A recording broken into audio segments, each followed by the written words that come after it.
आज हम बात करेंगे standard 4 EVS unit 1 let's go to school everyday.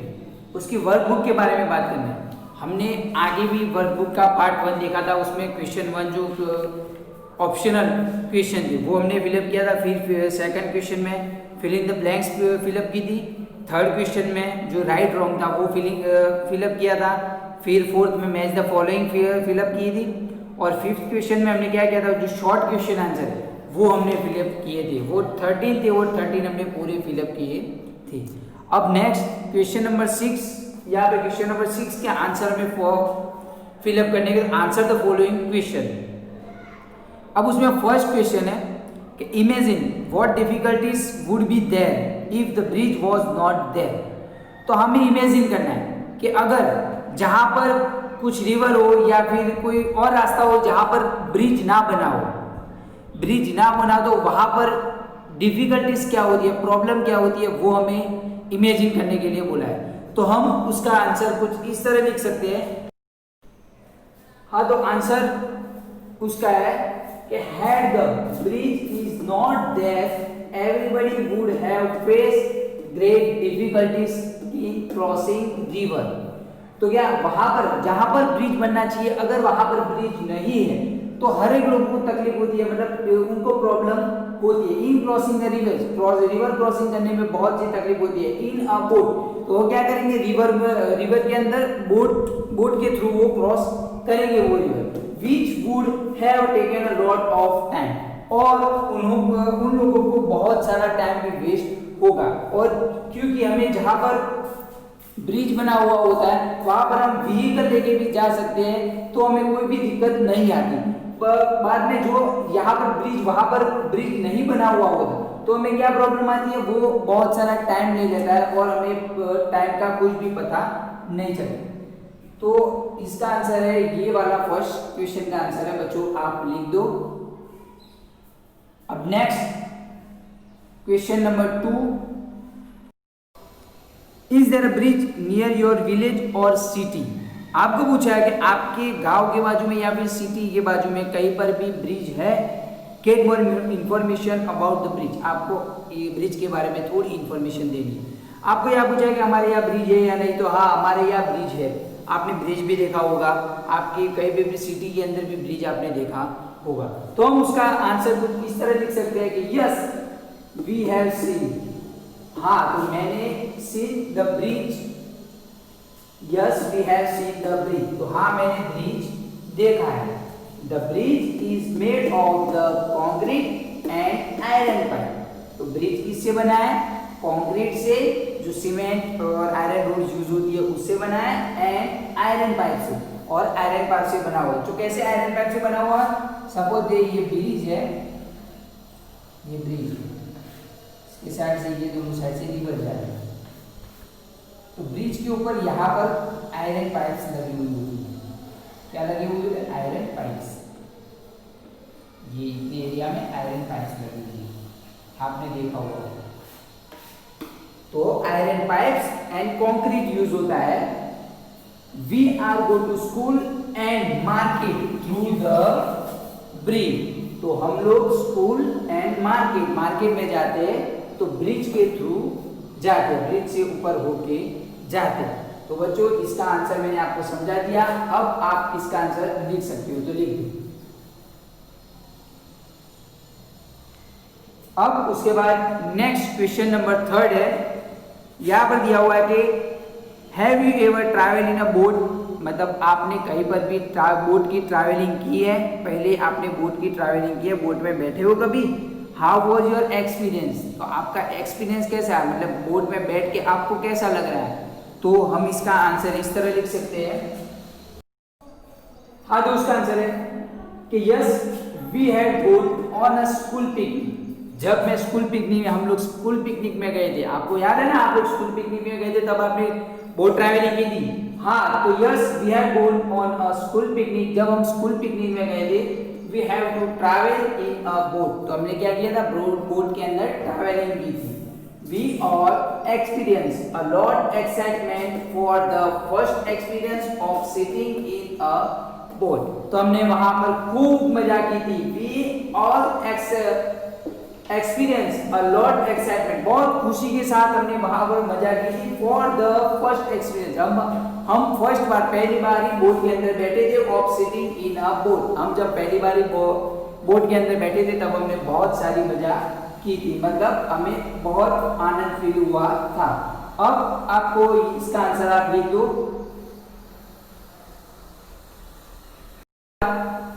Question number 4 है, आपको बोला है कि what care should you take while passing through a jungle, कि जब भी आप जंगल में से जा रहे हो तब आपको while passing through a jungle care, आपको कौन सी केयर रखनी चाहिए, मतलब क्या क्या सावधानी रखनी चाहिए जंगल में से पास हो रहे हो तब तो हम लोग लिख सकते हैं यहाँ पर, देखो।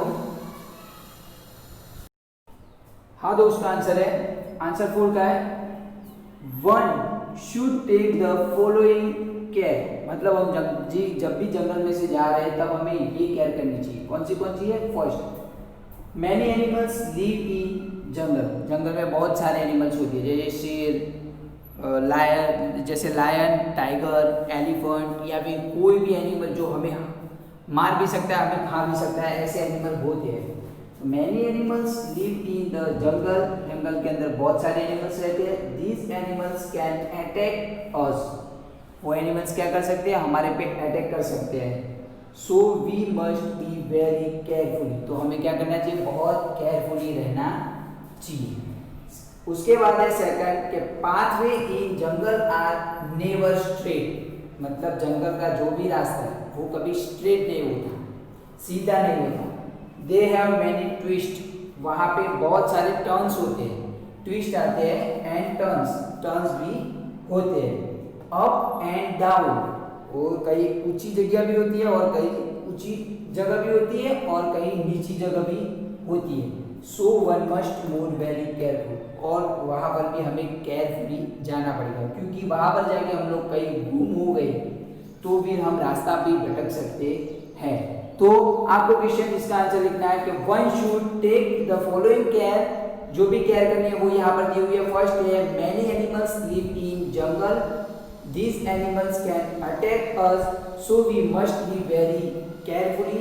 Second है pathway in jungle are never straight, they have many twists and turns up and down, so one must move very carefully.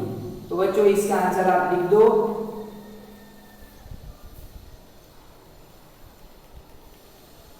उसके बाद है नेक्स्ट क्वेश्चन नंबर 5, यहाँ पर दी हुई है कि what difficulties do children living in mountains areas face while going to school, मतलब जो माउंटेन वाले एरिया में रहते हैं, पहाड़ वाले एरिया में रहते हैं, उन बच्चों को स्कूल जाने में कौन सी डिफिकल्टीज होती है, कौन सी प्रॉब्लम होती है, जब भी वो स्कूल जाते हैं तब कौन सी प्रॉब्लम होती है, वो कौन सी प्रॉब्लम है वो हमें यहाँ पर लिखनी है उसके आंसर में। तो चलो हम इसका आंसर लिखते हैं। हाँ तो बच्चों हम इसका आंसर लिख सकते हैं।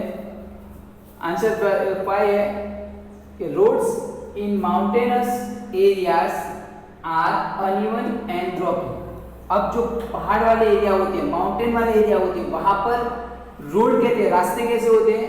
आर अनइवन, कहीं पर ऊंची जगह कहीं पर नीची जगह, एंड रॉकी, पत्थर वाले एरिया होते हैं, क्योंकि वहां पर पत्थर के अलावा कुछ नहीं होता। वो पत्थर वाले एरिया में बच्चों को क्या प्रॉब्लम होती है, कहीं पर भी कोई भी बच्चा गिर जाता है या फिर उसके पैर में लगता है या फिर कहीं पर चोट आती है, वो बच्चों को ध्यान रखना होता है।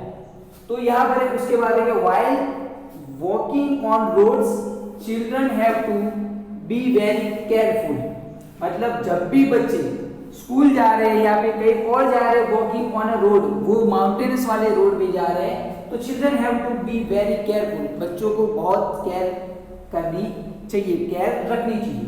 Sometimes children hurt their feet, बच्चों को कुछ समटाइम मतलब कुछ टाइम क्या होता है, हर्ट देयर फीट, उनके पैरों पर कुछ लग जाता है या फिर एंड फॉल्स डाउन, और वो गिर जाते हैं। तो क्या होता है, reaching school takes a long time, और ऐसे रास्तों में भी चलते हैं तो बच्चों को स्कूल जाने के लिए बहुत टाइम लेना पड़ता है या फिर लेट स्कूल जाते हैं। तो हमें कौन से केयर करनी चाहिए?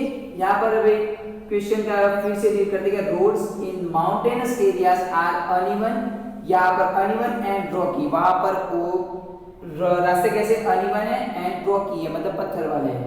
While walking on roads children have to be very careful, जब भी बच्चे वो वाले रोड पे, माउंटेनस वाले रोड पे जा रहे हैं तब बहुत केयर रखनी चाहिए। Sometime children hurt their feet and falls down, उस टाइम क्या होता है? चिल्ड्रन हर्ट देयर फीट, उनके पैरों पर कुछ लग जाता है, एंड फॉल्स डाउन, वो गिर जाते हैं। तो reaching school takes a long time, और बच्चे जब स्कूल में पहुंचते हैं तब बहुत लेट हो जाता है। तो बच्चों इसका आंसर आप लिख दो। नेक्स्ट क्वेश्चन है question number 6। In which areas is the facility of a ropeway seen, आपने कौन से एरिया में रोपवे की फैसिलिटीज देखी हुई है? विच areas of Gujarat have the facility of a ropeway, Gujarat के कौन से एरिया में आपने रोपवे की फैसिलिटीज देखी हुई है? हाँ, तो हमने जब भी माउंटेन वाले दो माउंटेन वाले एरिया होते हैं वहां पर ऊपर से नीचे या नीचे से ऊपर पे जाने के लिए रोपवे की सिस्टम होती है। तो हम इसका आंसर को इस तरह लिख सकते हैं। हाँ तो बच्चों इसका आंसर हम इस तरह से लिखते हैं कि ropeways are built in high mountainous area where it is not possible to have roads or railways. Mountain, ये रोपवे ऐसे एरिया में लगा जाता है जहां पर दो माउंटेन या फिर माउंटेन पर रोड या फिर रेलवे की जगह ना हो, वहां पर रोड्स भी बनाना मुश्किल हो जाए या फिर रेलवे भी पास करना मुश्किल हो जाए, तो ऐसे एरिया में क्या होता है? रोपवे जैसा होता है, रोपवे बनाया जाता है। अब रोपवे में कौन सी सिस्टम होती है? जैसे कि एक माउंटेन वाला एरिया है और यहाँ पर से ऐसे रोपवे बनाया जाता है, ऊपर से नीचे और नीचे से ऊपर आने के लिए रोपवे बनाया जाता है। तो जहाँ पर दो माउंटेन है उनके बीच में से एक माउंटेन में से दूसरे माउंटेन पे जाने के लिए क्या होता है? रोपवे की सिस्टम बनाया है। तो रोपवे ऐसी जगह पर बनाई जाती है as built in high mountain area, जो ऊंचे पहाड़ एरिया वाले where it is not possible to have roads और रेलवे, जहां पर रोड्स और रेलवे पॉसिबल नहीं है वहां पर रोपवे बनाया जाता है। नेक्स्ट बोला है कि in Gujarat ropeway are seen at Ambaji, Pavagadh and Saputara. और गुजरात में कौन सी जगह पे है रोपवे? तो गुजरात में एक रोपवे है अंबाजी में, पावागढ़ में एंड सापुतारा, ये 3 जगहों पर है। अंबाजी में कैसे है कि नीचे से ऊपर मंदिर तक जाने के लिए वहां पर रोपवे बनाया गया है, और ऊपर से नीचे भी लाने के लिए वही रोपवे यूज होता है। तो बच्चों आप इसका आंसर लिख दो। नेक्स्ट क्वेश्चन की हम बात करेंगे, क्वेश्चन नंबर 7। यहां पर हमें दिया हुआ है कि how are people who can not see able to read, जो पीपल मतलब लोग ऐसे हैं जो देख नहीं सकते, अगर उनको कुछ चीज रीड करनी हो तो वो रीड कैसे कर सकते? तो उनके लिए वो कौन सी ट्रिक यूज होती है, स्ट्रिक यूज होती है, वो हमें लिखना है। तो इसका आंसर हम कुछ इस तरह लिख सकते हैं। हाँ तो बच्चों इसका आंसर हम लिखेंगे कि people who can not see, मतलब जो ऐसे लोग हैं जो देख नहीं सकते, are able to read with the help of the Braille script. मैंने बोला कि उनके पास स्क्रिप्ट, ब्रेली स्क्रिप्ट आती है, उसकी मदद से वो रीड कर सकते हैं। अब ब्रेली स्क्रिप्ट कैसे होती है? जैसे कि एक यहाँ पर ऐसे डॉट डॉट जैसे वर्ड्स होते हैं, वैसे उसका डॉट डॉट जैसा एक शेप बनाया जाता है, और वो शेप को देखते हैं, शेप को फील करते हैं, टच करते हैं, और उसके बाद वो पढ़ सकते हैं। तो यहाँ पर एक ब्रेली स्क्रिप्ट का यूज करते हैं और वो पढ़ सकते हैं। Since this script is made up of raised dots on thick paper, वो स्क्रिप्ट कैसे बने हुए होते हैं?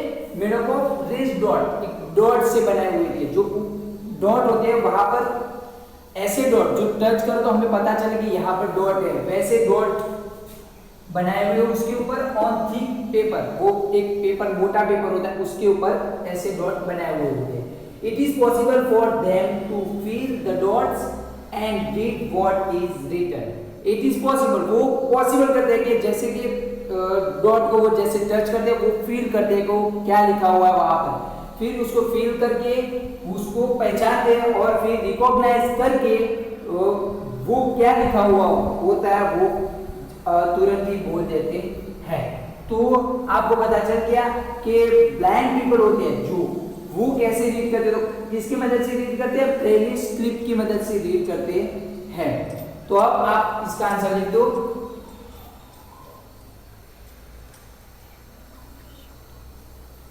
नेक्स्ट क्वेश्चन नंबर 8 पे हमें दिया हुआ है, how can we help a blind person. मतलब हम ब्लाइंड जो भी ब्लाइंड पर्सन है जो देख नहीं सकते उनकी हम मदद कैसे कर सकते हैं. तो उनकी मदद करने के लिए हमें बहुत सारे, जैसे कि हम कोई भी रोड क्रॉस करवाना हो ब्लाइंड पर्सन को तो हमें करवाना चाहिए.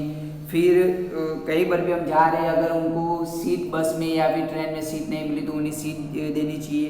फिर कोई इंसान ऐसा है जिसको न्यूज़ देखने का शौक हो, पढ़ने का शौक हो, बट उनकी आंखें नहीं है तो हमें रीड करके भी उन्हें सुना सकते हैं. फिर कहीं पर भी जाना हो तो हमें वहाँ तक उन्हें छोड़ आना चाहिए क्योंकि वो देख नहीं सकते तो हम वो भी हेल्प कर सकते हैं. और फिर हम कुछ उन्हें गाइड भी कर सकते हैं, कहाँ पर भी जाना है वो वहाँ पर हम गाइड कर सकते हैं. तो इसका कुछ आंसर हम कुछ इस तरह लिखेंगे.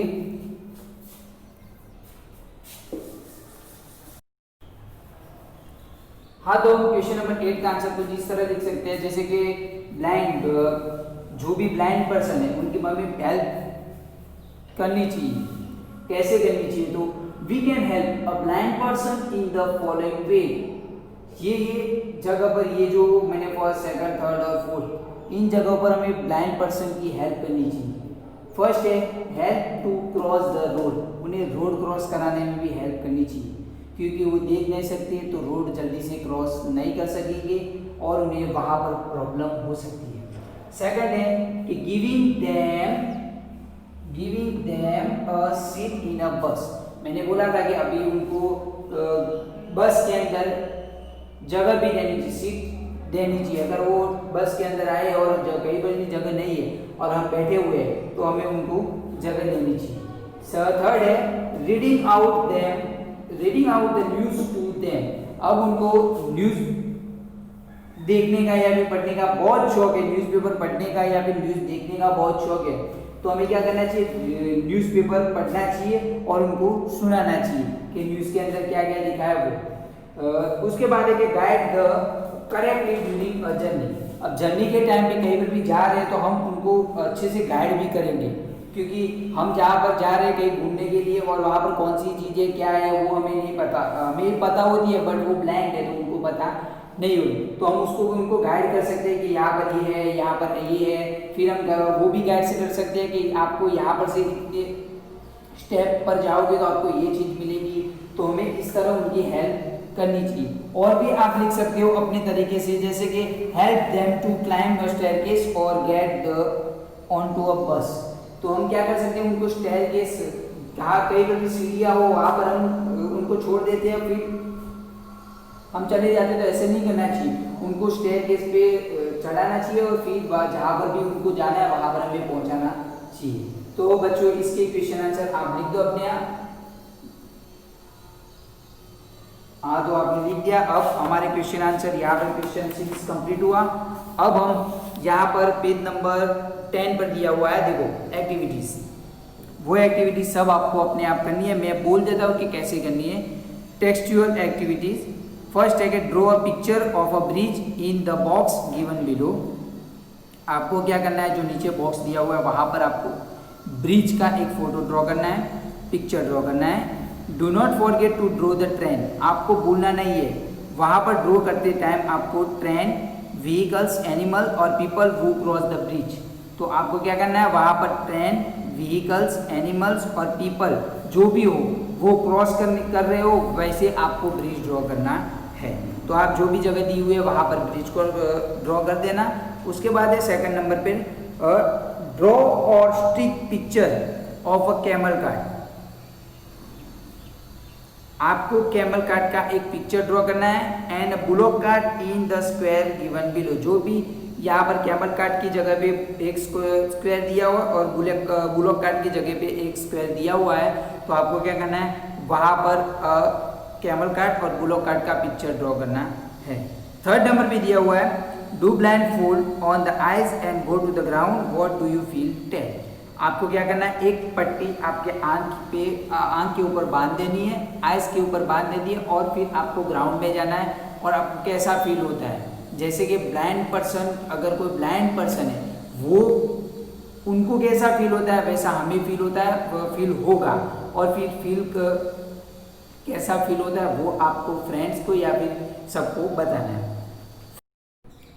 तो फोर्थ क्वेश्चन में get information about other such activities from your teacher and experience them. आपको ये अदर एक्टिविटीज करनी है और फिर फ्रॉम योर टीचर, आपके टीचर के पास से या फिर एक्सपीरियंस देम, और आपके अपने आप को एक्सपीरियंस भी करना है कि कैसा फील होता है ये करके। तो फर्स्ट है कि यू आर डीफ डम। अगर आप डीफ डम हो, गूंगे और बहरे हो, act as if talking to your friends, तो आप अपने फ्रेंड के साथ कैसे बात करोगे, वो ऐसे आपको डीफ और डब की तरह एक्ट करनी है। सेकंड के both your legs are affected by polio. Suppose कि आपके दोनों पैर पोलियो के डिजीज से अफेक्टेड है, तो how will you walk with a crutch, तो आप लोग कैसे चलोगे, आप कैसे चल पाओगे, एक्ट इट आउट, तो आपको इसकी भी एक्ट करनी है। नेक्स्ट पेज नंबर 11 पे हमें दिया हुआ है hots question, to choose the correct alternative from those given below each question and write its index letter alphabet in the square provided again each question। आपको क्या करना है, जो भी क्वेश्चन के आगे जो भी एक बॉक्स दिया हुआ है और नीचे 4 ऑप्शन दिए हुए उसमें से एक ऑप्शन चूज करके आपको वहां पर लिखना है। मैं यहाँ पर हर एक क्वेश्चन का आंसर लिखूंगा और फिर आपको वो आंसर आपके बुक के अंदर वर्कबुक के अंदर टिक मार्क करना है या फिर उसका जो भी आंसर आता है वो आपको जो बॉक्स दिया हुआ है क्वेश्चन के सामने वहां पर लिखना है। अब मैं आपको वो क्वेश्चन पर हम आते हैं कि फर्स्ट वाला क्वेश्चन है which animal is known as the ship of desert. Ship of desert के नाम से कौन सा एनिमल जाना जाता है, मतलब ऐसा एनिमल जो डेजर्ट के अंदर बहुत अच्छे से चल सकता है, वैसा एनिमल कौन सा है। तो फर्स्ट ऑप्शन दिया हुआ है कि a horse, B bullock, C camel, D dog. तो कौन सा एनिमल जाता है, ये जो बच्चे स्कूल डेजर्ट के अंदर रहते हैं वो स्कूल आने के लिए कौन सा एनिमल का यूज करते थे, कैमल कार्ट का। कौन सा, कैमल कार्ट का। तो उसका आंसर आएगा, फर्स्ट का आंसर है सी कैमल। अब नेक्स्ट क्वेश्चन है कि which two wheel vehicle move with the help of your strength. आपकी बॉडी के अंदर जो स्ट्रेंथ और स्टेमिना भरा हुआ है उसकी मदद से आप कौन से एनिमल्स कौन से व्हीकल्स को चला सकते हो। तो एक ऑप्शन दिया हुआ है A a scooter, B a cycle bicycle, C a motor bike, तो डी अ बुलॉक कार। तो यहाँ पर है स्कूटर। स्कूटर में तो हमें सिर्फ कुछ ज़्यादा हमें हमारी बॉडी में जो एनर्जी है उसको यूज नहीं करना पड़ता, मोटर बाइक में भी यूज नहीं करना पड़ता, बुलॉक कार्ट में जो बुलॉक होता है वो उसके पीछे का जो कार्ट होता है वो उसको खींच के लेके जाता है। तो यहाँ पर आंसर आएगा बी अ बाइसिकल।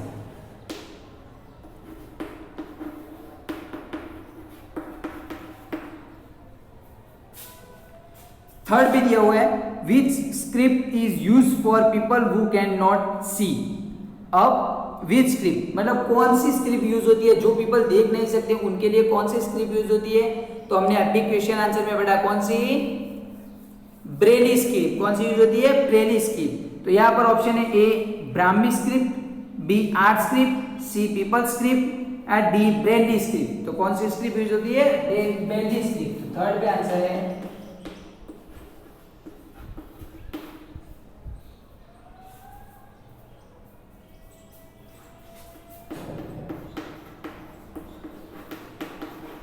जो डॉट्स वाली होती है वो वाली स्क्रिप्ट यूज होती है। अब फोर्थ नंबर में कि in which region is there very heavy rainfall. ये यहाँ पर कुछ जगहों के प्लेसेस के नाम कुछ है और हमें पूछा है कि ये प्लेसेस में से कौन से प्लेसेस पर ज़्यादा रेनफॉल होता है, ज़्यादा बारिश होती है। तो ऑप्शन में दिया होगा ए आसाम, बी राजस्थान, सी कच्छ, डी सौराष्ट्र। तो हमने आगे क्वेश्चन के आंसर में देखा था कि आसाम के अंदर बहुत तेज बारिश होती है, तो वहां पर लोग क्या करते हैं, एक ब्रिज बना के वहां पर चीज जाती है, जैसे बांबू का ब्रिज बना के जाते हैं। तो यहाँ पर है आंसर आएगा ए आसाम। कौन सा आंसर आएगा, आसाम। तो बच्चों ये आपके आंसर है, आप लिख दो। अब यहाँ पर आपका यूनिट कंप्लीट होता है और आपको वर्कबुक फिलअप करनी है। कभी भी मैं वर्कबुक आपको मैसेज करके व्हाट्सएप पे मंगवा सकता हूँ चेक करने के लिए। और साथ में हम अगले वीडियो में देखेंगे नेक्स्ट यूनिट, हमारी बुक का नेक्स्ट सेकंड वाला यूनिट देखेंगे। तो आज के लिए थैंक यू।